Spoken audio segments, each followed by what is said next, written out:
आप सभी भक्तों को मेरा राधे राधे। आज पूर्णिमा के दिन मैं आपको पूर्णिमा की कहानी सुनाती हूँ। द्वापर युग में एक समय की बात है कि यशोदा जी ने कृष्ण से कहा, हे कृष्ण, तुम सारे संसार के उत्पन्नकर्ता, पोषण तथा उसके संहार करता हो। आज कोई ऐसा व्रत मुझसे कहो जिसके करने से मृत्युलोक में स्त्रियों को विधवा होने का भय न रहे तथा यह व्रत सभी मनुष्यों की मनोकामना पूर्ण करने वाला हो। श्री कृष्ण कहने लगे, हे माता, तुमने अति सुंदर प्रश्न किया है। मैं तुमसे ऐसे ही एक व्रत को सविस्तार कहता हूँ।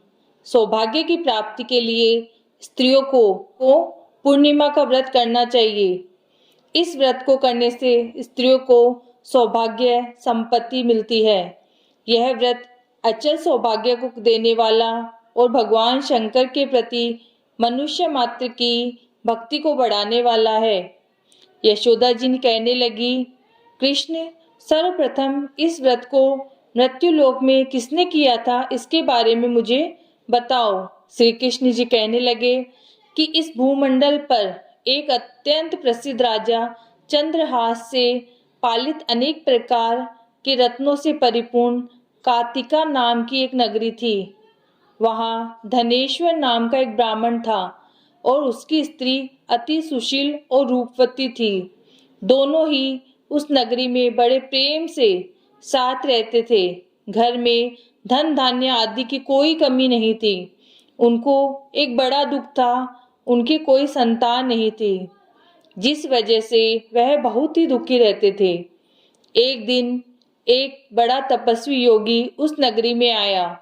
वह योगी बाकी सभी घरों से भिक्षा मांगकर भोजन किया करता था, लेकिन उस ब्राह्मण के घर कभी भिक्षा नहीं मांगता था।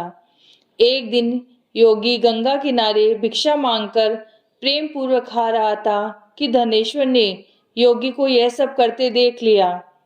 सब कार्य किसी प्रकार से देखकर अपनी भिक्षा का अनादर से दुखी होकर धनेश्वर योगी से बोले, और सभी घरों से तो तुम भिक्षा लेते हो, लेकिन मेरे घर की भिक्षा कभी भी नहीं मांगने आते, इसका क्या कारण है? योगी कहने लगा, आपके घर संतान न होने के कारण आपके घर से मैं कभी भिक्षा स्वीकार नहीं करूंगा। उन्होंने कहा कि जिसे संतान नहीं है उसके घर से भिक्षा लेने से मेरे पतित हो जाने का भय है। धनेश्वर यह बात सुनकर बहुत ही दुखी हुआ और हाथ जोड़कर योगी के पैरों पर गिर पड़ा तथा दुखी मन से कहने लगा कि आप मुझे संतान प्राप्ति का उपाय बताएं। आप सर्वज्ञ हैं, मुझ पर अवश्य ही यह कृपा कीजिए। धन की मेरे घर में कोई कमी नहीं है, लेकिन मैं संतान न होने के कारण अत्यधिक दुखी हूँ। आप मेरे इस दुखी का हरण कीजिए। यह सुनकर योगी कहने लगे, तुम चंडी की आराधना करो। घर पहुंचकर उन्होंने यह सारी बात अपनी पत्नी को बताई और खुद वन में चले गए। वन में पहुंचकर उन्होंने चंडी की आराधना की और उपवास भी किया। चंडी ने 16 दिन उसको सपने में दर्शन दिए और कहा कि हे धनेश्वर, जा तेरे पुत्र होगा, लेकिन उसकी आयु सिर्फ 16 वर्ष ही होगी। 16 वर्ष की आयु के पश्चात वह मृत्यु को प्राप्त हो जाएगा। अगर तुम दोनों स्त्री और पुरुष 32 पूर्णिमा करोगे तो वह दीर्घायु को प्राप्त होगा। जितनी तुम्हारे सामर्थ्य हो उतने आचे के दिए जलाकर शिवजी का पूजन करना, लेकिन पूर्णमासी 32 ही होनी चाहिए। सुबह होते ही तुम्हें उस स्थान के पास से एक आम का पेड़ दिखाई देगा।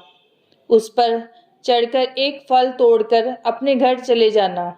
अपनी स्त्री को इस बारे में बताना। सुबह स्नान होने के बाद वह स्वच्छ होकर शंकर जी का ध्यान करके उस फल को खा ले, तब शंकर भगवान की कृपा से उसको गर्भ हो जाएगा।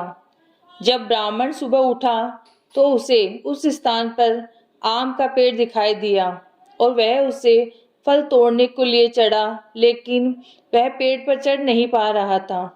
यह सोचकर उसे बड़ी ही चिंता हुई।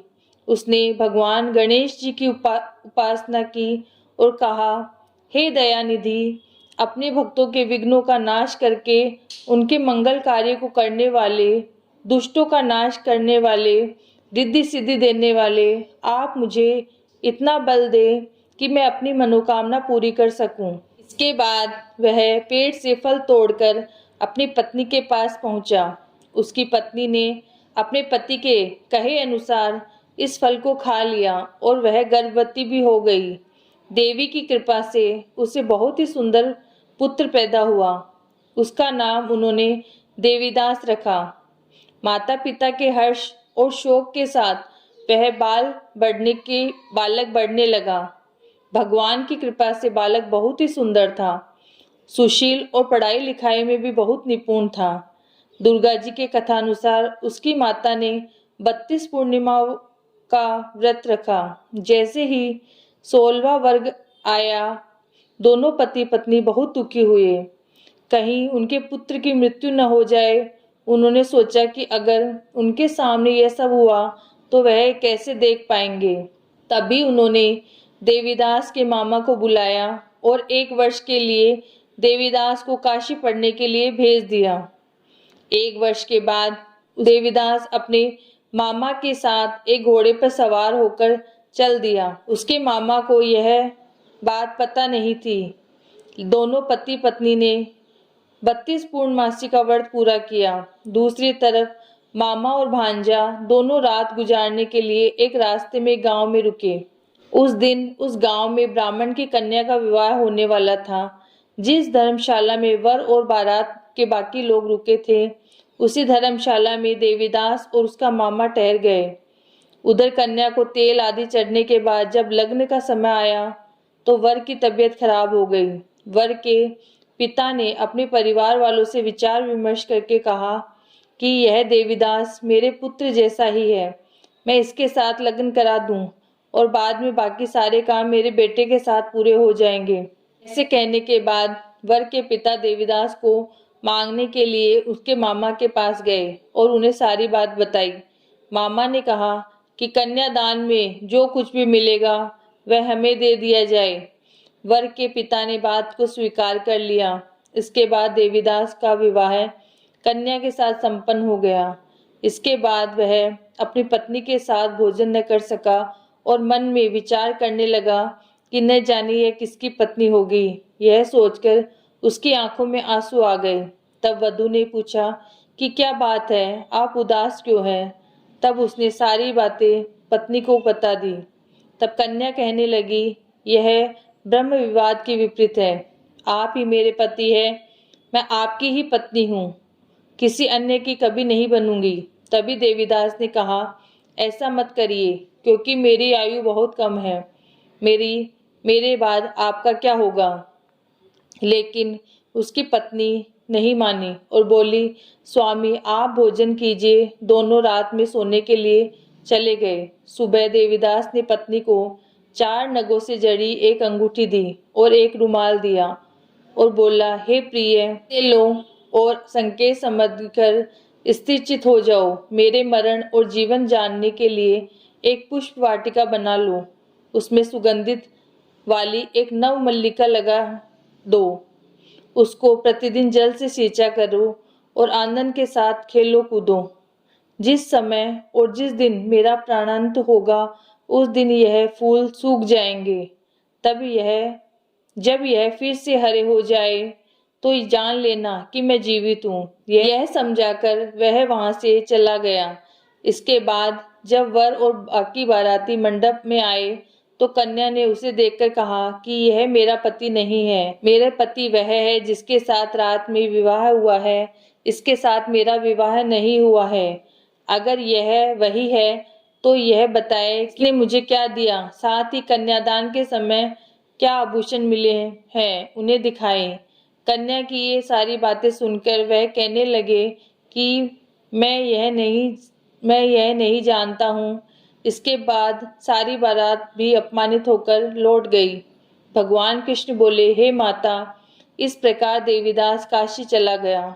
कुछ समय जब बीत गया तो एक सर्प उसको डसने के लिए वहां आया, लेकिन वह उसको काट नहीं पाया, क्योंकि उसकी माता ने पहले ही 32 पूर्णिमाओं का व्रत कर लिया था। उसके बाद खुद काल वहां पहुंचा। भगवान की कृपा से तभी माँ पार्वती और भगवान गणेश आ गए।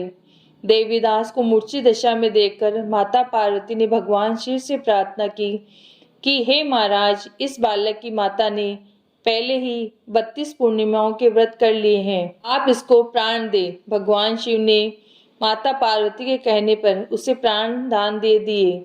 इधर उसकी पत्नी उसके काल की प्रतीक्षा कर रही थी। उसकी पत्नी ने जाकर देखा कि पुष्प और पत्र दोनों ही नहीं है, जो उसको बहुत ही आश्चर्य हुआ। और जब उसने देखा कि पुष्प वाटिका फिर से हरी हो गई है, तो वह समझ गई कि उसका पति जिंदा हो गया है। इसके बाद वह बहुत ही प्रसन्न होकर अपने पिता से कहने लगी कि मेरे पति जीवित है, उनको ढूंढिए। जब 16वां वर्ष व्यतीत हो गया तो देवीदास भी अपने मामा के साथ काशी चले गए। इधर उसकी पत्नी के परिवार वाले उन्हें ढूंढने के लिए जा रहे थे कि उन्होंने देखा कि देवीदास और उनका मामा उधर ही आ रहे हैं। उनको देखकर उनके ससुर बहुत ही प्रसन्न हुए और उसे अपने घर ले आए। वहां सारा नगर इकट्ठा हो गया और कन्या ने भी उसे पहचान लिया। देवीदास ने इसके बाद अपनी पत्नी और मामा को लेकर वहां से चले गए। उसके ससुर ने भी उन्हें बहुत ही धन दहेज दिया। जब वह अपने घर की तरफ चल दिए तो उसके माता पिता को लोगों ने खबर दी कि तुम्हारा पुत्र देवीदास अपनी पत्नी और मामा के साथ आ रहा है। ऐसा समाचार सुनकर पहले तो उन्हें विश्वास नहीं हुआ, लेकिन जब देवीदास आया और उसने अपने माता पिता के पैर छुए तो देवीदास के माता पिता ने उनका माथा चूमा और दोनों को अपने सीने से लगा लिया। दोनों के आने की खुशी में धनेश्वर ने बहुत ही दान दक्षिणा ब्राह्मणों को दी। श्री कृष्ण जी कहने लगे, इस तरह धनेश्वर को 32 पूर्णिमाओं के व्रत के प्रभाव से संतान प्राप्त हुई। जो स्त्रियां इस व्रत को करती है वह जन्म जन्मांतर तक वैधव्य का दुख नहीं भोगती है और सदैव सौभाग्यवती रहती है। यह मेरा वचन है। यह व्रत संतान देने वाला है और सभी की मनोकामनाओं को पूरा करने वाला है। आप सभी भक्तों की भी भगवान इसी प्रकार अच्छी मनोकामनाएं पूरी करें। धन्यवाद।